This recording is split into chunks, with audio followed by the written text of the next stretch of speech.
Meeting. We were in a meeting with people that just make us sit in meetings and make us sit in meetings. Thank y'all so much and, okay, who wants to pray? All right. Okay.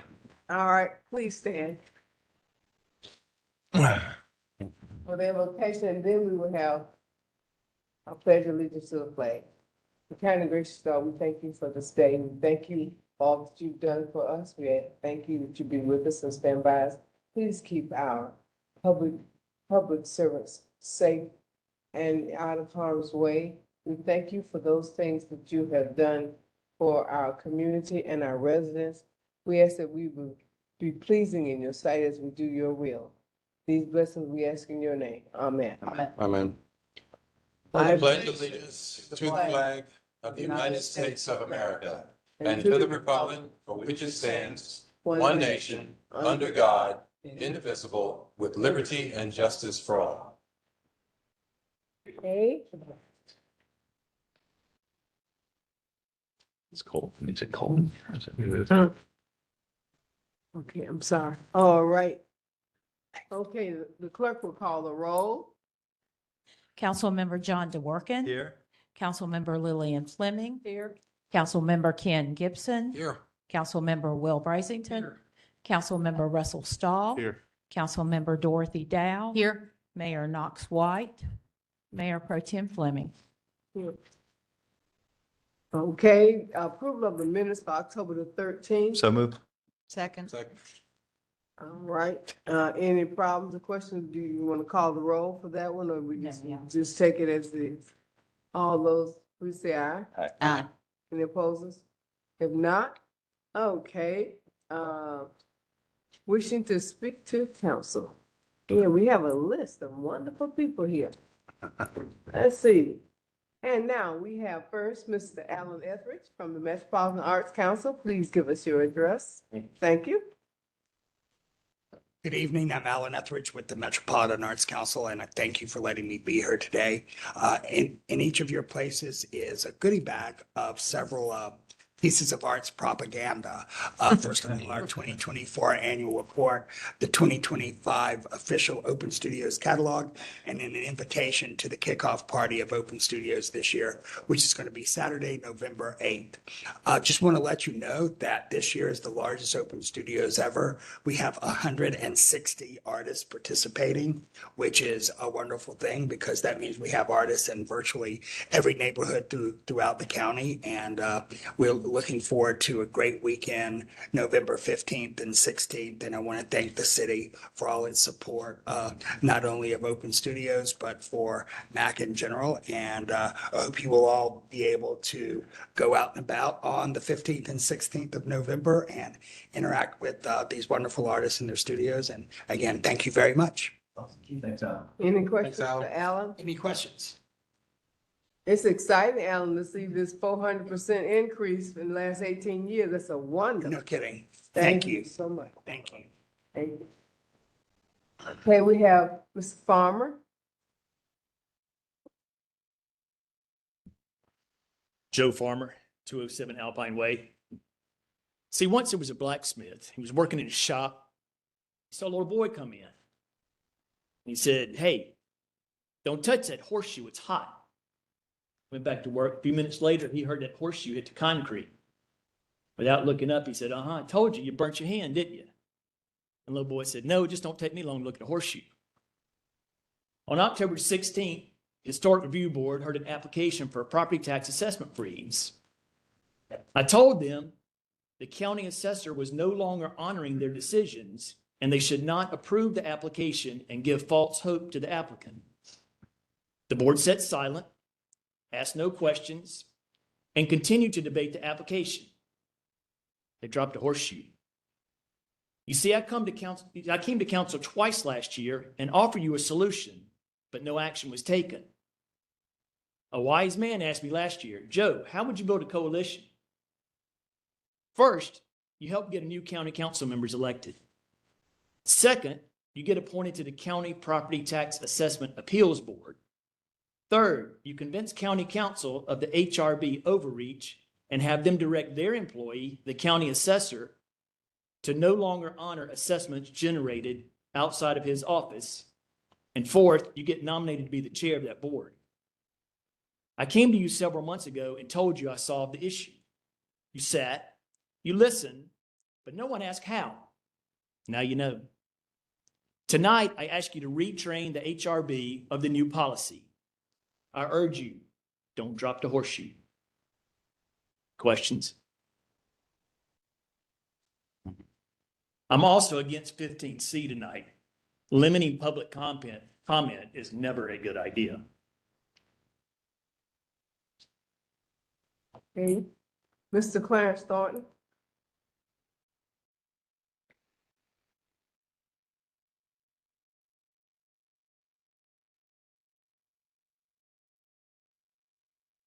Clarence Thornton, reside at 114 Dr. Street, Greenville, South Carolina. 15C. Are we really here in America where you don't want to have freedom of speech because you don't like what someone has to say, or you don't want the people to hear what you have to say? Really? Mayor Max Heller would never vote on anything like that. Wouldn't even come up, because you're a public servant. You should want to hear what the people got to say, whether you like it or whether you don't. Don't be a public servant. You think Jesus want to hear all your complaints all the time? He listens all the time. He said, well, no, let's put it at the back. We don't want to hear it. What did Jesus put you in the back, Burns? Really? And you call yourself Christians. Well, I'm here to talk about affordable housing. We're in a race, and we're behind. And when you're behind, you have to run harder to catch up. As people who make Greenville the citizens feel they have no control over their city, they feel their voices are ignored, the desires of the few overtake the wishes of the people who live in the neighborhoods. African Americans must come over and over and over and over and over and over and over and over and over just to get their voices heard. Our historical African American neighborhoods are mistreated. The poor are mistreated. The low income mistreated. Our voices are ignored. Greenville have decided to abandon the people who empty their trash, clean your hotels, room, serve your food, who have low income jobs and who can't afford to live in downtown. Every day I see more people going to food banks because they can't afford to pay the rent. Every day. St. Anthony's going from 100 a day to 200. Essential workers live in Greenville. Those who would be retiring would be joining those who are now homeless. Greenville, South Carolina have had low wages, and their retirement will not allow them to live affordable or comfortable. This is America. No one should have to beg for food. Affordable housing should be a human right. As we face the shutdown, if Greenville really cares, it would be nice if the city employees and the city would donate food to the shelters. Because we were promised a better way of life. It is a better way of life for those who work in the city, who make higher wages. No, for those that came from other cities who made higher wages, it's a better way of life for them. But for those who worked in Greenville for 30 and 40 years and all their life, it's not a better way of life for them. It is a disaster. Who live here for 30 and 40 years, all their life, and made low-income jobs. But they worked at your hotels. They worked in they do your trash. And now they have to go beg for food. Jesus said, if you love me, feed my sheep. So this is either America or not. Either the Bible says, don't be a hearer of the word, but do it. Don't listen to the word, do the word. You listen, but you don't do it. Do it. Don't hear it, do it. Feed my sheep. Thank you. Raheem Khan.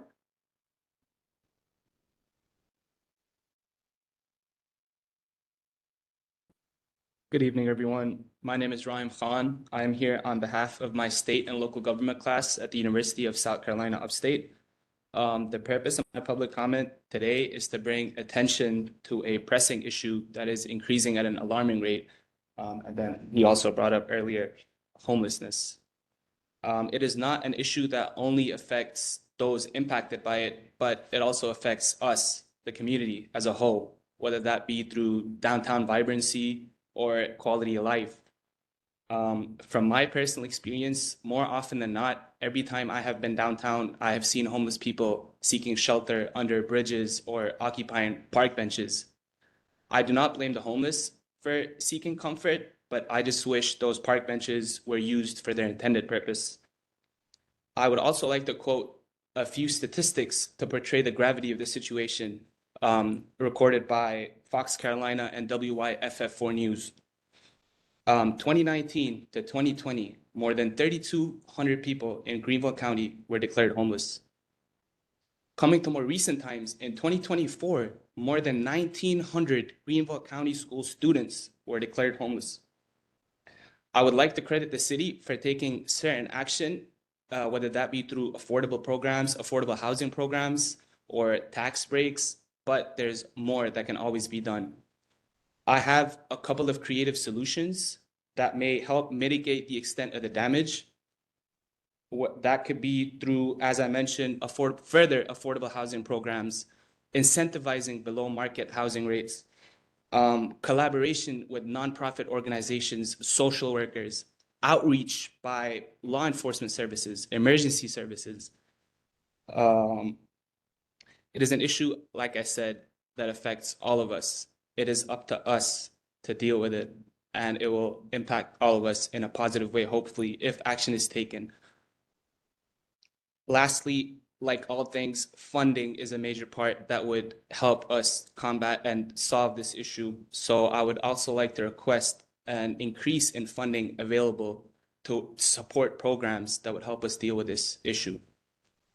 In closing, I would like to thank everyone for their time and attention today, and to the council for allowing me to speak before you guys today. Thank you. Thank you. Thank you.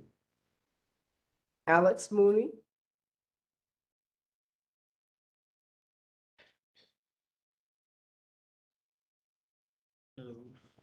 My name is Alex Mooney. I'm here to talk about the possibility of bringing city-run grocery stores here into Greenville. Mr. Mooney, for the record, would you please give us your address? Oh, sorry, 16 Riverfront Lane. Right now, there are several places that qualify as food deserts, like districts 17, 18, and 19. In these districts, people need to drive half an hour just to buy groceries. Looking at districts 17 and 25 for reference, their median individual income is only about $35,000 to $37,000 respectively. I believe that a potential solution to this problem could be the introduction of city-run grocery stores. Privately owned grocery stores often tend to pass over these food deserts because the profit margins are slim. City-run grocery stores would allow these areas here in Greenville to have a fighting chance on par with other districts, not just by providing access to food, but by offering lower and fairer prices on groceries. It would also bolster the local economy by working with local farmers within these districts to give the community an opportunity to work in cooperation with the city to give both the freshest product for the people and to build friendly relationship with those in positions of power. Now, Greenville wouldn't be the first to try this idea. I'd like to give some examples for some successes and some failures for it. St. Paul, Kansas has run their city grocery store for over a decade by keeping it relatively small and involving the community. There's also Atlanta, Georgia, which opened their city-run grocery store recently and is already drawing in 100 people a day. Unfortunately, in Baldwin, Florida, they opened up a city-run grocery store in 2019 after they lost its only supermarket. They served the community well. However, due to the customer base being too low and the operating costs being too high, they had to close. Kansas City, Missouri is another example where they spent millions subsidizing the store, but then struggled with safety concerns and low foot traffic. I show you the good and the bad because it's a system that we would like to work, that we have to work through and show that it's not perfect. But I feel that Greenville could be a great opportunity for introducing city-run grocery stores. In conclusion, I feel that introducing city-run grocery stores here in Greenville will be a major step towards food security and fairness, allowing the families in these food deserts to live healthily without being tied down to the high cost of living.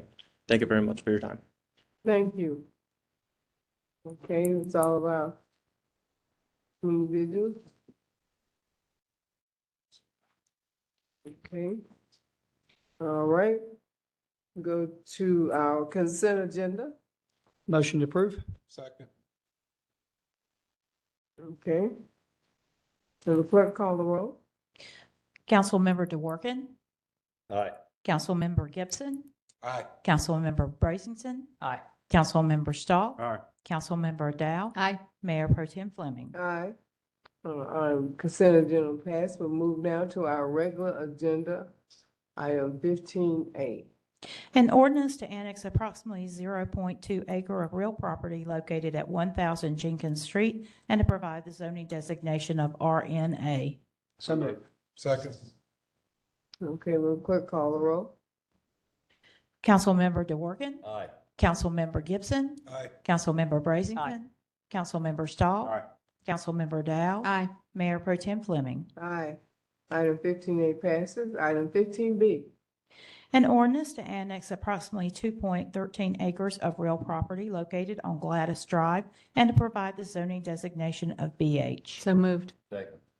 Can we see the photo on this one, the one that shows the city boundary? That will do. Mhm. Mayor Douglas, we don't have any applications for permitting on this, do we? Not yet.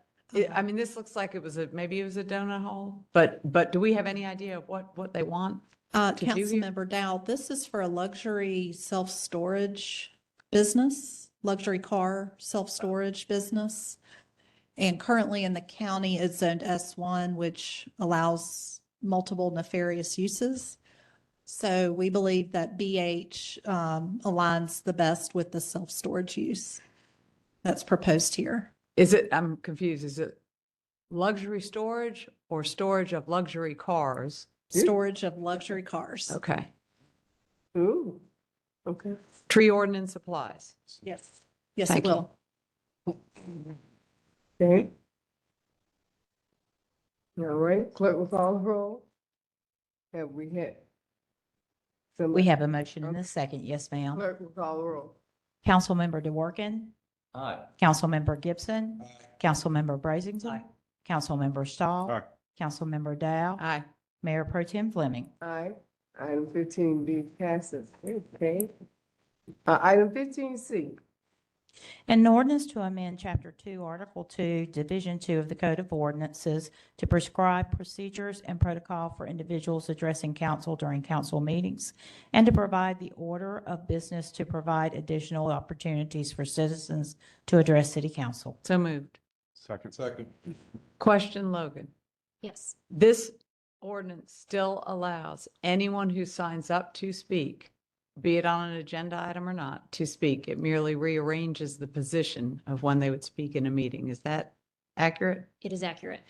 And those that are Say speaking, that again, because we had some people just said. so this does not, anyone who signs up to Stop people speak from speaking. still gets to speak. It just changes the position in the order of the meeting when they would speak. In other words, if they're speaking on an agenda item, they speak at the beginning of the meeting as is now. If they're speaking not on an agenda item, they're moved to the end of the meeting. That is correct. But there is a reduction of the time allowed for that non-agenda speaking positions Yeah. from 3 minutes to 2 minutes. Is that correct? That is also correct.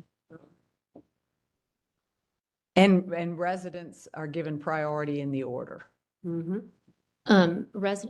Residents of the city of Greenville and representatives of resident businesses. Okay, all right. Any statements or remarks from council members? Appreciate the clarification. Okay, all right. Clerk, you have a motion?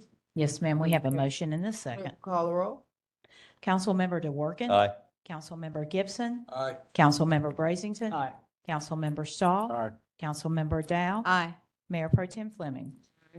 Sarah, and now we have any staff reports? Yes, ma'am. All right. Very much. All right. Well, we have some good news to share tonight.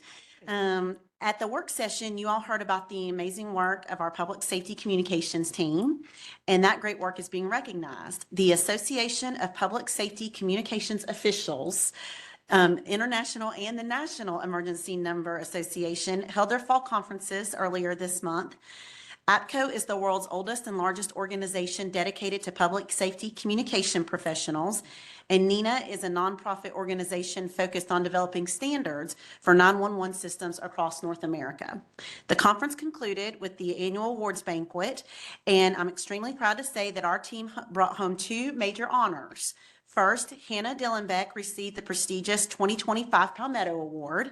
This award is presented to an individual in recognition of their exceptional professionalism in the field of emergency communications. It acknowledges the special contributions of those whose daily performance of their duties is an inspiration and example to others in the field of emergency telecommunications. And you can see her picture there.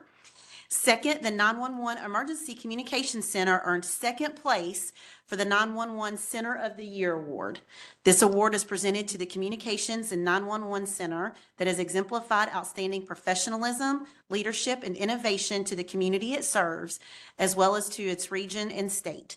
This may be demonstrated by its contribution to the advancement of public safety communications, including technology, management, and training of staff. This recognition is a testament to their professionalism, compassion, dedication, and unwavering commitment to helping others in their greatest moment of need.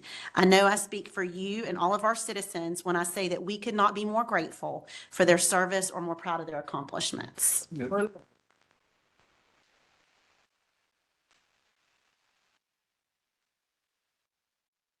And it was so great seeing them at work session tonight. Thank you. Okay, I Please have one convey our more. Message to Chief, Oh, yes. these wonderful people. When, our 2 captains are here. Somebody, y'all carry the information. We thank you so much. All right. Okay, well, I have another congratulations to honor tonight.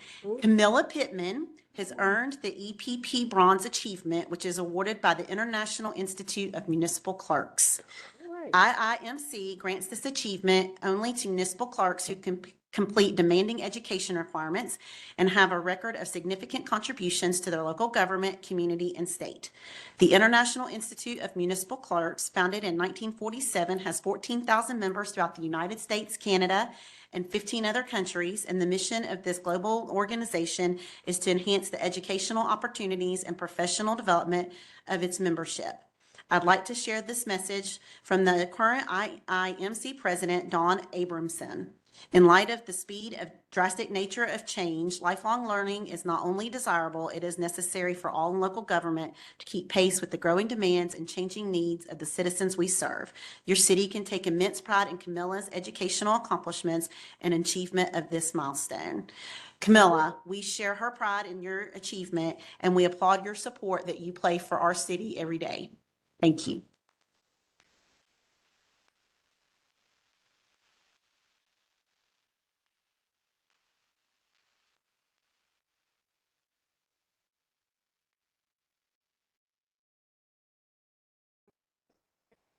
Congratulations, Camilla.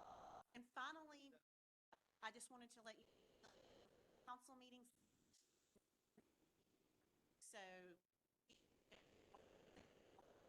engineering.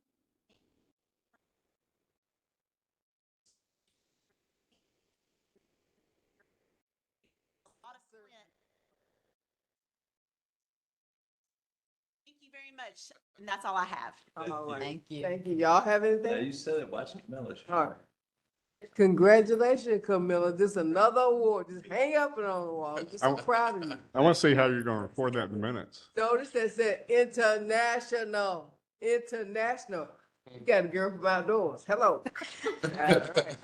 Thank you so much. And thank you everyone for coming and participating in this session. And we're going home. Anybody got anything else? Too bad. 5:58 PM. Good night.